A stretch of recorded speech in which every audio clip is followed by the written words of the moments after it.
Seem to be going particularly well for Harry and Meghan, as we've said before here on the show.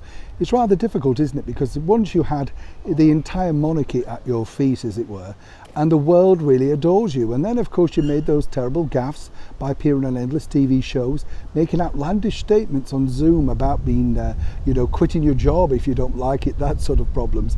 And then really I think the biggest gaffe, in my opinion, and as ever, it's just my opinion, but the biggest one I really believe was when Prince Harry declared to the world that he wouldn't have really signed on for Netflix if he hadn't have needed the money. Now this really caused a lot of problems when you think about it, because if you study it, there is a person openly admitting on international television that really he just signed on because he needed money, but he'd no idea how to make programs. And then bingo, suddenly they'd set up a production company, Archwell Studio, Archwell Audio and Archwell Productions, all seemingly to make, TV. And now they've got a bigger problem looming. Let me explain. Neil Sean here. We're in the very heart of a beautiful, blistering Yorkshire today, and it is a wonderful spot here, let me tell you. It's just nice to get out and about away from London, the tranquility.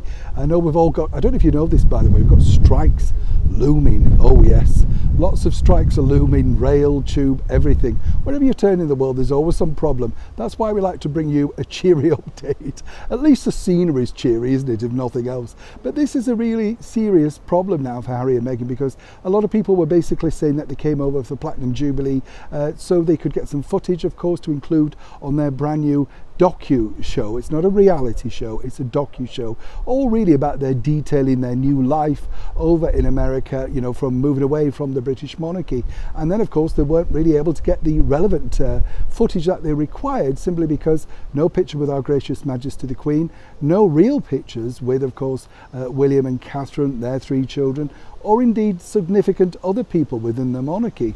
And there were also those suggestions, and they have to remain suggestions, that both Harry and Meghan were wired throughout certain ceremonies, and we have to say, as ever, allegedly. I find that very strange, if I'm honest with you, because really the footage is there for the world to see, It is licensable, so you want to use the footage, you simply go to one of the major companies that film that particular Thanksgiving service, their arrivals, and you sub-license it from them. What were they hoping to record if they truly were wired up, as people claim? I just find that a little bit strange, to say the least.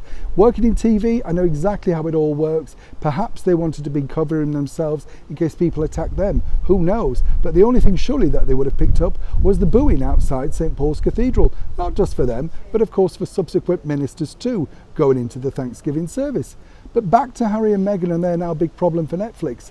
Is it truly a big problem for them because they didn't really get the required footage that they needed for their docuseries? Well, not really. The bigger problem they now have is whether actually the new boss of Netflix really truly believes that they have what it takes to make the program that will make people subscribe and, more importantly, stay with it. Now, as I've said to you before here on the show, the bigger problem really for Harry and Meghan is truly this. They've got to battle through the big guns like Bridgerton and The Crown. But the way they do that, and this is the bigger problem for Harry and Meghan, is if you study all of these programs, they're all pushed through the realms of social media. Backstage audio, backstage footage, dress fittings, stars talking directly to camera, interacting with a possible public that may in fact sign up for your show and hopefully continue to watch it over the subsequent weeks, or indeed download it all in one go. So for Harry and Meghan, they really have now been told by Netflix, and let me tell you, this is a first, that they have to get with it in order to be able to sell their product moving forward. And this is a big dilemma, because they've claimed that they don't like social media, it's toxic, and more importantly, not really for them.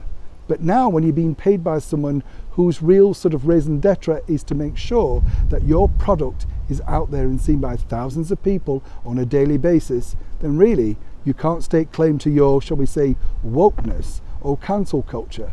You have to get out there and sell it. And for Harry and Meghan, the bigger problem now moving forward with the whole new regime out at Netflix is, can they truly now make it on their own? As ever, when I know more, you'll know more.